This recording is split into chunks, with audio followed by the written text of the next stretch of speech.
26 de diciembre, San Esteban, diácono y protomártir, año 35. Cuadra muy bien al protomártir de Cristo el nombre de Esteban, que en idioma griego significa coronado. San Agustín, San Fulgencio, San Pedro Damián y otros santos padres le alababan a porfía y no dan con palabras para ensalzarle como se merece. Poco sabemos acerca de sus primeros años. Se cree que descendía de una de las familias judías domiciliadas en las provincias del antiguo imperio griego. Había por entonces en Jerusalén escuelas afamadas en algunas sinagogas. A ellas acudían muchos jóvenes deseosos de instruirse en la ley de Moisés y de formarse conforme a las costumbres y tradiciones de los ancianos. Entre todas estas escuelas, descollaba en celebridad la de un fariseo y doctor de la ley, llamado Gamaliel, el varón más justo de cuantos componían el Sanedrín, venerado de todo el pueblo, según el testimonio de San Lucas, el mismo que en el concilio de los judíos hablaría en favor de los apóstoles.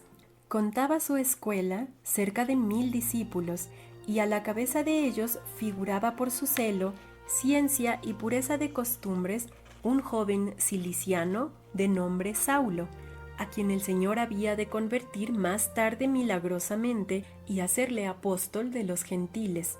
2 preciosos ornamentos más sacó la iglesia naciente de la mencionada escuela, San Bernabé y San Esteban.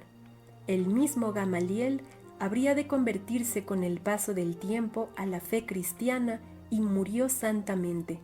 Con tan insigne maestro y en compañía de San Pablo, de quien se cree que era primo, aprendió las sagradas escrituras. Cristiano y diácono, las 5 plenitudes de Esteban. Ignórase cuándo se declaró Esteban discípulo de Cristo. San Agustín y San Epifanio opinan que era uno de los 72 elegidos por el Señor. Según otros, fue convertido por las primeras predicaciones de San Pedro después de la venida del Espíritu Santo. Lo cierto es que muy pronto se hizo notar por su sabiduría y por el celo santo que inflamaba su corazón. En aquellos días, como creciera tanto el número de discípulos en la naciente iglesia de Jerusalén, suscitóse una queja de los judíos griegos o helenistas contra los judíos hebreos o nacidos en Palestina, porque no se hacía caso de sus viudas o les parecía que eran postergadas en el servicio cotidiano, porque no les daban cargos importantes en la asistencia de los pobres, como a las viudas hebreas, entre las cuales había las llamadas diaconisas encargadas del cuidado de las personas de su sexo, o bien porque fuesen menos atendidas en la distribución del sustento diario, en vista de lo cual convocaron los 12 a todos los discípulos y dijeron: «No es justo que nosotros descuidemos la predicación de la palabra de Dios por tener cuidado de las mesas. Por tanto, hermanos, escoged de entre vosotros 7 varones de buena reputación, llenos del Espíritu Santo y de sabiduría, a los cuales encargaremos este ministerio, y con esto podremos nosotros emplearnos enteramente en la oración y en la predicación de la palabra divina». Esta propuesta pareció bien a toda la asamblea, y nombraron a Esteban, un varón lleno de fe y del Espíritu Santo, y a Felipe, Prócoro, Nicanor, Timón, Pármenas y Nicolás, prosélito de Antioquía. Presentáronlos a los apóstoles y ellos les impusieron las manos. Esta fue la primera ordenación de diáconos que se realizó en la Santa Iglesia. El mismo Espíritu Santo, por medio de San Lucas, ha cuidado de darnos a conocer las virtudes que valieron a Esteban la honra de ser escogido el primero de los 7 diáconos antedichos. El texto sagrado le atribuye las 5 plenitudes siguientes. Llámale varón lleno de fe, porque creía firmemente todos los misterios de la fe y tenía un don especial para explicarlos e infundir la persuasión. Dice que estaba lleno de sabiduría, por lo cual nadie podía refutar las palabras que salían de su boca. Tenía también la plenitud de la gracia, porque era muy agradable al Señor. colmábale Dios de sus dones, y esta gracia que se derramaba al exterior apareció principalmente cuando sus enemigos lo acusaron ante el Sanedrín. Estaba además lleno de fortaleza, y prueba muy palmaria de ello fue su glorioso martirio. Por último, estaba lleno del Espíritu Santo, que había recibido el día de Pentecostés o más tarde por imposición de manos de los apóstoles. A tantos dones y méritos añade San Agustín el de la virginidad, pues aunque joven y de bellas prendas, no dudaron los apóstoles en confiarle la intendencia de las viudas. Esta riqueza de virtudes no tardó en producir excelentísimos frutos. Gracias al celo del santo diácono, se extendía más y más la palabra de Dios en Jerusalén, y el número de discípulos crecía continuamente. Para confirmar la santidad de la doctrina que anunciaba, obraba grandes milagros y de este modo atraía gran muchedumbre de judíos a la fe de Cristo. Movidos por la envidia y por un falso celo de la ley, que en su entender se veía amenazada por el Evangelio, levantáronse algunos miembros de la sinagoga llamada de los libertos y de las sinagogas de los cireneos, alejandríos, cilicianos y de los asiáticos, y trabaron discusiones con Esteban pretendiendo confundirle. En vano apelaron a la propia agudeza para rebatir su doctrina. El Espíritu Santo hablaba por su boca. Ante el Sanedrín, exacerbados por la vergüenza de la derrota, sobornaron a hombres sin conciencia para que declarasen que habían oído a Esteban proferir blasfemias contra Moisés y contra Dios. Con eso alborotaron a la plebe y a los ancianos y escribas y echáronse sobre él, le arrebataron y lo llevaron al concilio o Sanedrín. Al mismo tiempo presentaron testigos falsos que dijeron: «Este hombre no cesa de proferir palabras contra el lugar santo y contra la ley. Nosotros le hemos oído decir que aquel Jesús Nazareno ha de destruir este lugar y mudar las tradiciones que nos dejó ordenadas Moisés». Entonces, fijando en él los ojos cuantos estaban en el concilio, vieron su rostro resplandeciente como rostro de ángel. En vista de la denuncia presentada, el sumo sacerdote le preguntó si era cierto lo que le imputaban, y él, en vez de callar como su divino maestro ante los jueces, tomó la palabra, pero no para defenderse, sino para dar testimonio de la verdad y proclamar la gloria de Jesucristo. ¿Por qué no cayó Esteban? Porque según hace observar San Agustín, el Señor había dicho: «Lo que os digo en tinieblas, publicadlo a la luz del día, y lo que os digo al oído, predicadlo desde los terrados».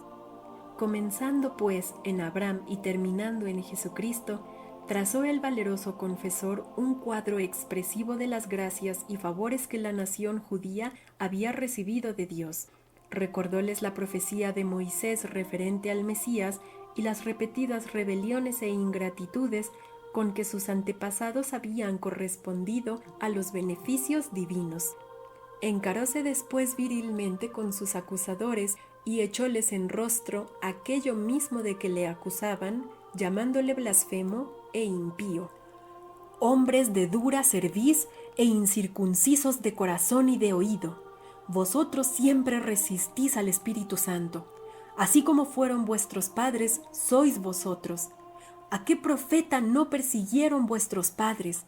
Ellos son los que mataron a los que anunciaban la venida del justo que vosotros acabáis de entregar, y del cual habéis sido homicidas, vosotros que recibisteis la ley por ministerio de ángeles y no la habéis guardado». Al oír tales cosas, ardían en cólera sus corazones y crujían los dientes contra él.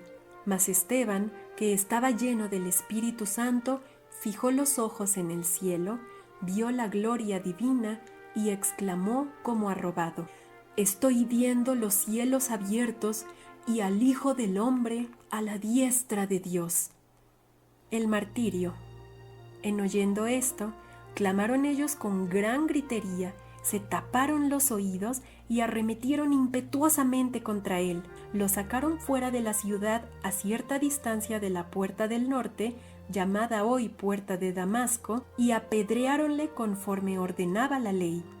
Los falsos testigos depositaron sus vestidos a los pies del joven Saulo de Tarso, el mismo que más tarde se convertiría en el camino de Damasco, y arrojaron al ínclito mártir las primeras piedras. Mientras así le lapidaban, Esteban, puesto en pie, oraba y decía: Señor Jesús, recibe mi espíritu. A este propósito explica San Agustín que si oraba en pie era para manifestar la confianza que sentía porque había peleado varonilmente, sin volver un momento la espalda al enemigo. Había despreciado el temor, había hecho caso omiso de la carne y había vencido al mundo y al demonio. Púsose después de rodillas y clamó en voz alta: Señor, no les imputes este pecado. Y dicho esto, durmióse en el Señor. Era el 26 de diciembre y probablemente del año 35 de la era cristiana. En los términos relatados refieren los Hechos de los Apóstoles, en el capítulo 7, el glorioso triunfo de este invencible adalid y protomártir, a cuyas oraciones debe la Iglesia el gran apóstol, porque como dice llanamente el citado San Agustín, si no hubiese orado Esteban, la Iglesia no tuviera a San Pablo. Muerto que fue el santísimo levita, algunos hombres temerosos de Dios cuidaron de recoger su cuerpo y le dieron sepultura con gran solemnidad. Fue tan honrada la memoria de San Esteban por los primeros fieles que, según refiere San Clemente Papa, los santos apóstoles Pedro y Pablo mandaron celebrar con especial solemnidad el día aniversario de su martirio. Revelación del lugar de su sepultura. El viernes 3 de diciembre del año 415, siendo Honorio emperador de Occidente, Teodosio el Joven de Oriente y sumo pontífice San Inocencio I, un venerable presbítero llamado Luciano, dormía en el baptisterio de la iglesia de Cafargamala, según era su costumbre, para custodiar los vasos sagrados. A las 3 horas de haberse dormido, se le apareció un anciano vestido de sacerdote, le tocó con una vara de oro, le llamó 3 veces y después le dijo: «Ve a Jerusalén y di a Juan, su obispo, que venga a abrir las tumbas donde yacen en el olvido los cuerpos de varios grandes santos». «Señor, ¿quién sois?», preguntó Luciano, «¿y cuáles son los santos a que os referís?». El aparecido respondió: «Yo soy el doctor judío Gamaliel, el que enseñó en Jerusalén a Pablo, apóstol de Jesucristo. Al oriente de la tumba donde reposa mi cuerpo está el de Esteban, que fue apedreado de los judíos fuera de la puerta septentrional de Jerusalén. Había quedado expuesto allí varios días para que lo comiesen las fieras y aves de rapiña, pero ninguna lo tocó. Mucho amé durante su vida a este fidelísimo ministro de Jesucristo. Profesé su fe y quise tener parte en su herencia. Fui a buscar a los fieles de Jerusalén y les persuadí a que se encaminaran secretamente al lugar en que yacía su cuerpo. Habiéndolo recogido, lo pusieron en mi coche y lo llevaron a 20 millas de Jerusalén, a mi torre o casa de campo que aún hoy día lleva mi nombre». Es de saber, en efecto, que Cafargamala significa Villa de Gamaliel. Allí celebramos por espacio de 40 días a mi costa exequias solemnes y lo puse en mi sepulcro. Nicodemo, que iba a ver a Jesús de noche, está a su lado en otro féretro. Habiendo sabido los judíos que se había hecho bautizar y que era discípulo de Jesucristo, lo desterraron de la ciudad y yo lo recibí en mi casa, donde terminó sus días y lo sepulté con los debidos honores junto a Esteban. En el mismo sepulcro enterré también a mi hijo, Abibas, que murió a la edad de 20 años después de recibir como yo el bautismo de manos de los apóstoles. Junto a él fue depositado más tarde mi cuerpo conforme yo lo dispuse.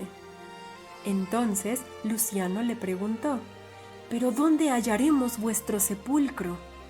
En medio del campo que llamáis Dalla Gabria, que significa los hombres de Dios. Y dichas estas palabras, desapareció la visión. Luciano pareció despertarse entonces como de un sueño. Temiendo que aquello fuese una ilusión, para no ser tenido por impostor, se puso a orar con fervor, pidiendo a Dios que, si era revelación suya, le renovase segunda y tercera vez la visión. Para hacerse digno de este favor, ayunó toda aquella semana hasta la noche del viernes siguiente, en que de nuevo se le apareció el venerable anciano Gamaliel en la propia forma que antes, y le reprendió porque no había ido a visitar al obispo de Jerusalén. Después le mostró de qué modo estaban dispuestos los cuerpos en el sepulcro, haciéndole ver 4 canastillas colocadas con regularidad, 3 de oro y 1 de plata. La primera estaba llena de rosas encarnadas y figuraba al mártir San Esteban. Las otras 2 estaban llenas de rosas blancas y representaban a San Nicodemo y al mismo Gamaliel. La canasta de plata llena de flores simbolizaba al inocente joven Abibas. Después de esto, la visión desapareció. No se aseguró aún el presbítero Luciano con esta segunda aparición, y esperó que una tercera confirmase las precedentes. Ayunando y orando, pasó otra semana, y el viernes siguiente, 17 de diciembre, San Gamaliel se le apareció por tercera vez. Su rostro retrataba tal enojo e indignación que Luciano, atemorizado, en cuanto vino el día, se fue presuroso a Jerusalén para dar al obispo cuenta de lo sucedido. Conmovióse el prelado Juan al oír el relato del piadoso sacerdote y mandóle que comenzase las pesquisas. Invención y traslación de las reliquias. Al día siguiente reunió Luciano a sus feligreses en la iglesia de Cafar Gamala. Cantados los himnos y salmos, todos se dirigieron en procesión al campo indicado y comenzaron las excavaciones.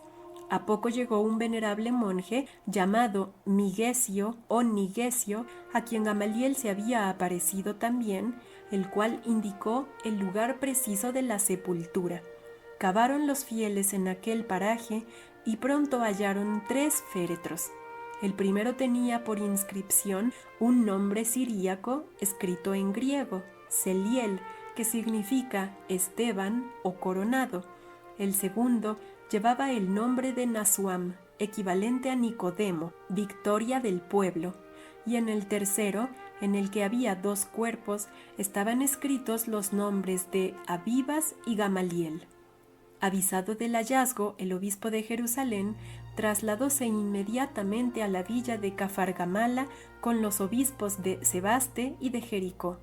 Tan pronto como abrieron el féretro de San Esteban, la tierra comenzó a temblar y salió de aquel sagrado cuerpo un suavísimo olor y fragancia que admiró a todos los asistentes. De los muchos enfermos que habían concurrido a este espectáculo, sanaron en el acto por lo menos 73. Besaron los obispos las reliquias del protomártir y las encerraron en un precioso relicario. Después, al son de himnos y salmos, las trasladaron a la iglesia de Sion de Jerusalén, de la que había sido Esteban diácono. Al levantar del suelo los sagrados restos, comenzó a caer una benéfica lluvia que remedió la larga sequía que venía asolando la comarca. La historia de esta traslación, escrita en griego por Luciano y traducida al latín por Adito, presbítero español, causó gran impresión en toda la iglesia y de todas partes se pidieron reliquias del insigne protomártir. La iglesia de Ancona poseía ya una piedra de las que habían servido para lapidar al santo el día de su martirio y que fuera llevada allí por un cristiano testigo personal de su muerte. Los demás cuerpos se trasladaron también a lugares más decentes. Milagros de San Esteban. Por el tiempo en que Dios descubrió el sagrado cuerpo de San Esteban, Paulo Orosio, presbítero español, fue al África a visitar al glorioso San Agustín para conferenciar con él, y éste le mandó a Jerusalén para que consultase a San Jerónimo sobre otras dudas. Orosio tuvo la dicha de recibir de manos de Avito algunas reliquias de nuestro santo para que las llevase al obispo de Braga, en Lusitania, juntamente con la relación del descubrimiento, y así fue el primero que trajo a Occidente reliquias del santo diácono. Mas al llegar a España, las devastaciones de los godos le obligaron a dejar las reliquias en Mahón, ciudad principal de la isla de Menorca. Severo, obispo de la isla, trasladóse a dicha ciudad para recibir tan preciado tesoro y dar misiones a los judíos muy numerosos allí. Apenas llegadas las reliquias, fue testigo de un señalado milagro, pues en una semana se convirtieron y pidieron el bautismo 540 de aquellos. Esto sucedió en el año 418. En el 424 llegaron a Hipona las primeras reliquias del santo protomártir. San Agustín refiere muchos milagros de los que fue testigo ocular. En Cesarea, la Argelia actual, vivía una familia con 10 hijos. El mayor, entregado a 1000 excesos, llegó al extremo de levantar la mano contra su madre. Los demás hermanos y hermanas, testigos del crimen, nada hicieron para protegerla. Indignada la madre ante tamaña ingratitud, lanzó sobre ellos su maldición. Al instante fue presa el hijo mayor de tremendas convulsiones en todo el cuerpo, y en el espacio de 1 año recibieron los demás hijos el mismo castigo. Avergonzados fueron a ocultar su deshonra lejos del pueblo y peregrinaron por diversos santuarios para alcanzar la curación. Obtúvola en Ravenna el hijo segundo por intercesión del mártir San Lorenzo. El sexto y el séptimo, Pablo y su hermana Paladia, llegaron a Hipona en 425. El día de Pascua estaba Pablo de pie, apoyando las manos en la verja que rodeaba el relicario de San Esteban, y quedó repentinamente curado.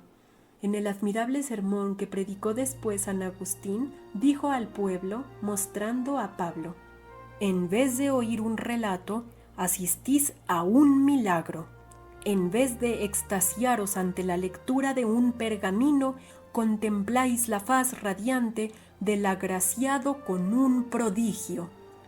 El martes de Pascua hizo colocar a Pablo y a Paladia en las gradas del púlpito a la vista del pueblo, curado el primero y agitada todavía de convulsiones la segunda.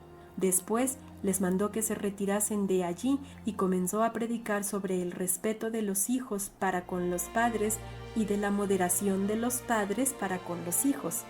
No había acabado el sermón cuando los asistentes prorrumpieron en voces de alegría y de acción de gracias. Paladia estaba curada. Hacia el año 560, siendo Pelagio sumo pontífice, se trasladó lo restante del cuerpo de San Esteban de Constantinopla a Roma y fue colocado en el sepulcro de San Lorenzo en el Campo Verano, donde se le venera con gran devoción. Se celebra esta segunda traslación el 7 de mayo. La primera y la invención del cuerpo se solemnizan el 3 de agosto. Los numerosos templos levantados por doquier en honor de este adalid del cristianismo prueban cuán arraigada ha sido en todo tiempo la devoción de los fieles al ilustre protomártir de nuestra santa religión.